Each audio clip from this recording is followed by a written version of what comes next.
So this is what I thought I could achieve.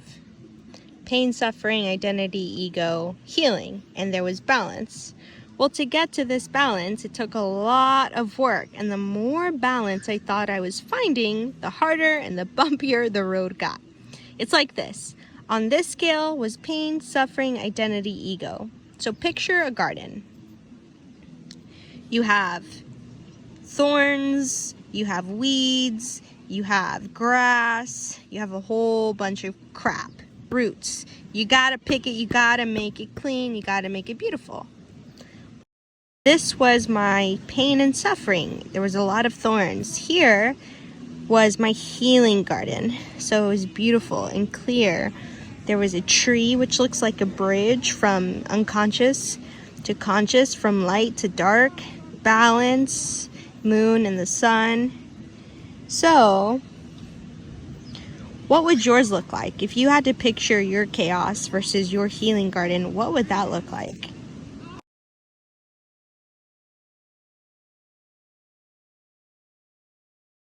If you had to picture your chaos versus your healing garden, what would that look like?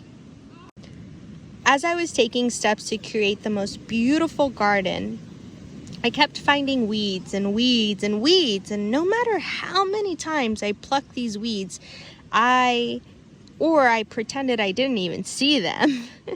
I just allowed them to grow. The more confused and frustrated and mad I was getting, it didn't make sense to me until it did. I look back at a moment where I was in an argument with a lover and she said, "I'm not ready for you yet. You're just woke." I had no idea that that was God speaking to me and telling me, urging me to wake up. He was shaking me to wake up in so many moments where I controlled my emotions. I stayed loving, I stayed in control, patient. I was utilizing the healing that I had been unknowingly doing and implementing, but I hit the cap in every situation. I succumbed back to my pain and suffering. That was the worst part and most painful step that I took, the backward ones. I would constantly ask my best friend Whitney, my sister in the universe, is this it? Is this all? Have I not mastered pain and suffering? God, what else? What else? My heart was so cold. I felt abandoned, alone, full of despair. Nothing made sense, and I was so tired of life. It felt so unfair. And it's like I had a never-ending target on my back from just shit. A permanent tattoo of pain and suffering right on my heart. And the only way to stop the pain was by dying. I wanted to die. Taking my life because I couldn't take it anymore.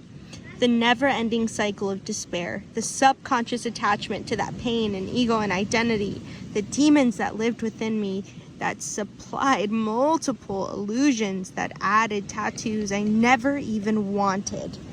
I couldn't escape my thoughts, my pain, my suffering, myself, no matter who or what walked into my path. My ego was so venomous that it attached to my identity, my relationship, my being. My identity felt safe with my ego. My ego felt safe in my identity. The healing part of me now knew better than to take or to try to take my own life again. So I tried to keep up with my healed life. Remember, I was subconsciously healing as well, dealing with my inner child, pain and trauma, and trying to heal. So I was Miss Oklahoma for America. I was bubbly, loving, a servant leader, patient, overcomer, peacemaker, people pleaser, unconditional love, leadership, mindful, self-love, forgiveness, manifesting. I was a world champion. I was doing everything in my power to find balance, but I wasn't able to surrender completely. The identity ego was still very, very present and in control of my roadmap. The imbalance was real. The cap of my happiness, peace, joy was always met with venom. And then I learned to deal with it, but it was only getting stronger. My venom was only getting stronger. Darkness, a little bit of light, and darkness.